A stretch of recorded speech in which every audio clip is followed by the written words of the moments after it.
I'd like to speak to you on the topic of standing strong in the Lord, standing strong in faith. And I'll begin with the statement that I think you'll all agree with. And that is, if there's one thing that we can be certain about in this life, it's the fact that life is often very unpredictable. One moment you're on a high, the next moment you come crashing down. One moment it's all good, it's peaceful and safe, and in the next moment it feels as though all hell breaks loose. You're at the top of the mountain one minute, and you're walking through the valley of the shadow of death the next minute.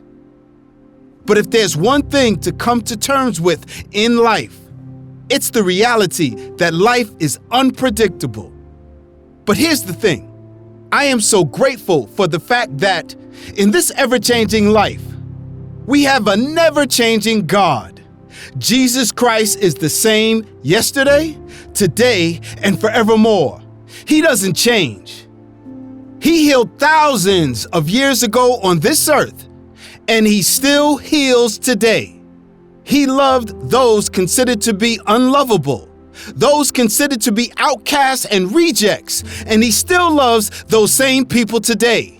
He spoke the words, "Peace be still," and the storm bowed down. And I believe he can and will speak those very same words in the middle of your storm today. That's why when life happens, you can stand strong in the Lord. Don't allow life's challenges to shake your faith in God. Stand strong in the Lord. Stand and let him fight your battles. He has promised that the deep waters won't drown us. And when we go through the fire, we will not be burnt. So whether you're in the lion's den today or facing Pharaoh tomorrow, stand strong in your deliverer, who is Jesus. We can trust him. We can rely on him. We can depend, learn, and stand strong in the Lord. But I'm not saying it will be easy. I'm not saying it won't be tough. But with God, it's possible. You know, I've had moments where I've thought, really, God? I've just come out of one thing, and now here's another. You see, when we say stand strong in the Lord, it's not always going to be easy. I'm not saying that. But what I am saying is that wouldn't you rather fall into the arms of the Lord than simply fall while trying to do things your way? When your back is against the wall, wouldn't you rather lean on God than your own understanding? As we face life's challenges, our first impulse might be to surrender or to simply give up and let it be. And I understand that sometimes. I understand that sometimes you can get to the point of just asking the question, God, why me? Why am I not married yet? Why did I have to be sick? Why can't I make as much money as they are? And while we may be stressed and pressed on every side, I'd like to recommend something to you. I would like to give you a formula that might help if you find yourself in that situation. I would like to encourage you to stand strong in the Lord, because it is He who goes before you. He will not fail you nor forsake you. And that makes him so dependable. That's what should give you the tenacity to stand strong in faith.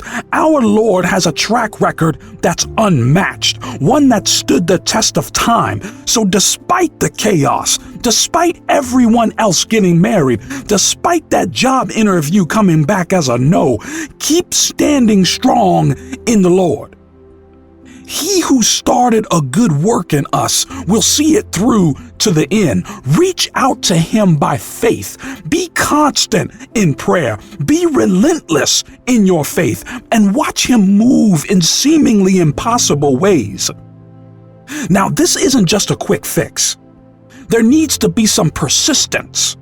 You need some tenacity to stand strong in the Lord.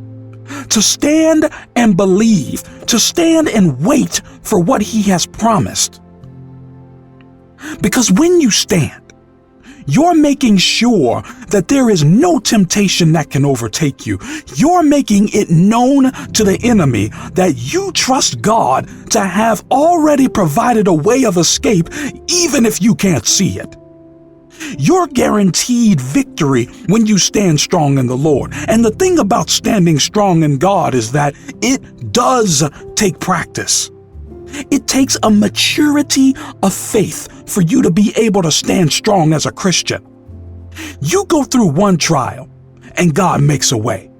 You go through a tougher trial and your belief is stronger, but it's tested. Yet God still makes a way. It's a maturing of faith. And one of the keys to growth in terms of your faith in God is that it takes you actually cultivating a relationship with Jesus Christ. He invites you to know Him. He invites you to seek, knock, and ask. But with that, your effort is required. You have to make the effort. You have to discipline yourself to read His Word, to pray daily. It takes daily communion with Him.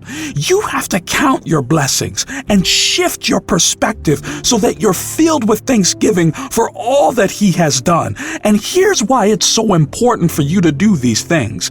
When you make prayer your practice, when you practice not just reading the Word, but living the Word, when you appreciate God's goodness, then this renews your faith in Him each day. This is the maturing of the faith.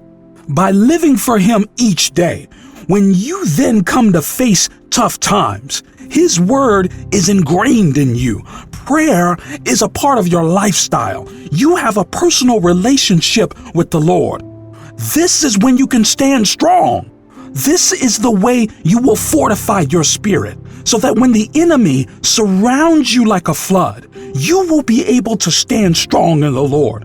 I can assure you, when you have an established relationship with Jesus Christ, you will find that it becomes much easier to stand and be strong.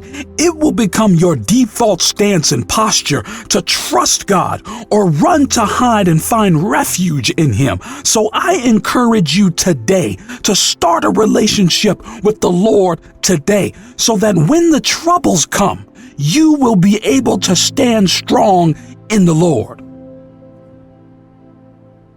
If life hits you and you fall, wouldn't it be better to fall into the loving arms of Jesus Christ than anywhere else? So don't be defined by a diagnosis. Don't be defined by the numbers in your bank account. I've had to talk to myself and remind myself that I have a Creator who has a plan. And God's plan will still prevail. God's will still be done.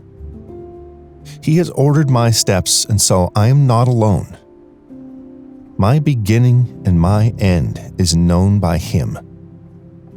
My highs and your lows are known by Him. And I will walk by faith and not by sight, believing that the Lord has numbered my good days to exceed my bad days. So get to the point where you are content and at peace to say, Lord, my life is in your hands.